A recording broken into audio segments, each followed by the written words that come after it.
나이 처먹으면서 드는 생각, 살면서 느낀 점들 시리즈를 연재하고 있는데 많은 분들께서 재밌게 봐주시고 계십니다. 요즘에 강의팔이라는 게 논란이 되고 있습니다. 성공을 한 적이 없는데 성공을 강의한다거나, 돈을 제대로 벌지도 못하는데 돈 버는 법을 강의한다거나, 제가 뭐 얼마나 성공한 사람도 아니고 다른 사람에게 무엇을 강의할 만한 사람도 아닌데 내가 누구한테 살면서 느낀 점들을 말씀드릴 상황인지, 제가 이렇게 저렇게 말씀드리는 걸 굉장히 또 의미 있게 받아들이는 분들이 계실 때는 솔직히 조금 부담스럽긴 하죠. 사실 저는 제 인생도 제대로 못 살고 있으니까요. 병신짓도 많이 하고 실수도 많이 합니다. 모르는 것도 많고요. 나름 실패도 많고 좌절도 많았습니다. 박신영 정도면 그런 말 하면 안 된다고 하지만 재벌도 자살하고 유명 연예인도 자살하죠. 저라고 뭐 사연이 없고 고충이 없겠습니까? 그래도 또 재밌게 봐주시는 분들이 계셔서 오늘은 또 살면서 느낀 점들, 그냥 제가 나이 처먹으면서 요즘에 하는 생각들을 부담 없이 말씀드려보고자 합니다. 누구를 가르치려는 느낌은 아니고요. 그냥 드는 생각들, 요즘에 하는 생각들을 그냥 공유해보는 느낌입니다. 첫 번째 주제입니다.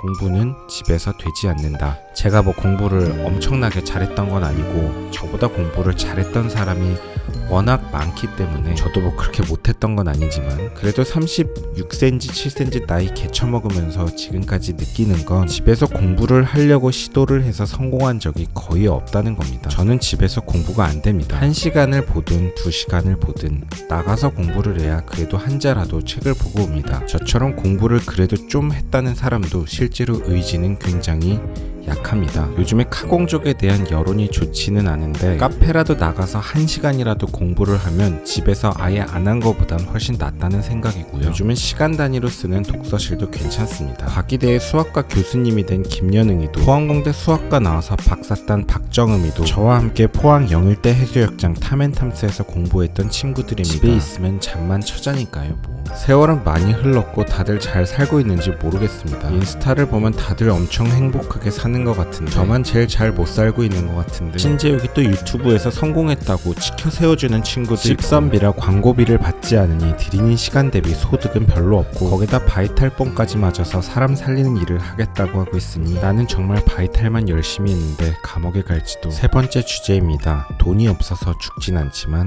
보호자가 없으면 죽는다. 병원에서 근무하면서 느낀 점인데요.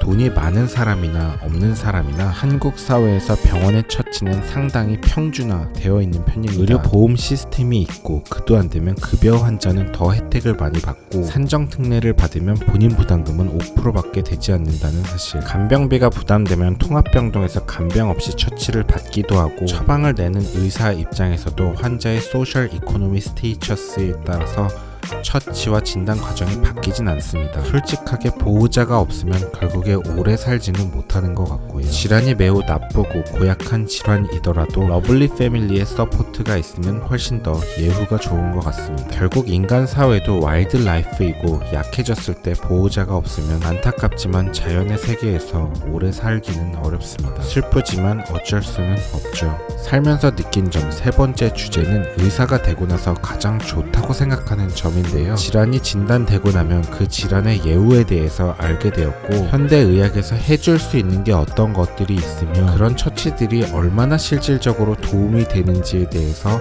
약간의 생각은 정리를 할 수 있게 되었습니다. 쉽게 얘기해서 연명치료는 절대로 안 하고 싶다는 생각을 하게 되었고요. 임종이 임박하고 호전 가능성이 없는 상황에서의 연명치료를 저는 희망하지 않습니다. 저는 엄마가 아플 때 절대로 잡지 않고 편안하게 보내드릴 생각입니다. 가는 세월을 그 누가 잡을 수가 있나요? 네 번째 주제입니다. 중고 520D 타면서 느낀 점인데요. BMW는 정말 좋은 것 같습니다. 탈 때마다 항상 하는 생각이고요. 사실 5 시리즈 엔트리인 520D가 이렇게 좋은데 위급 트림은 얼마나 좋을지 천천히 하나하나 경험해볼 생각입니다. 지금의 520D는 너무 만족스러워서 계속 정들이고 타고 싶은데 이놈의 인생이 참 짧아서 그것이 참 문제입니다. 항상 하는 생각입니다. 내가 정말 좋아서 타고 있기는 한데 그래도 다른 차를 경험해보고 싶기도 한데, 그런데 지금 타고 있는 차가 너무 좋은데 새로운 경험이 우선인 건지 정들인 물건을 계속 쓰는 게 더 우선인 건지, 짧은 인생 답은 없겠지만 그래도 중고 520D 너무 만족스럽기는 합니다. 이 중고 520D 덕분에 닥신TV가 탄생을 했고 어디 1000만원도 안 되는 가격에 팔아버리기에는 내 자식을 입양 보내는 느낌이라 그냥 제가 타고 있습니다. 그리고 양재역에 있는 임병주 칼국수에서 먹는 콩국수 나쁘진 않습니다. 고속도로 1차로는 앞지르기 차로입니다. 계속 주행을 하시려거든 주행 차로로 내려오십시오. 앞지르기 차로 계속 주행은 단속 대상입니다.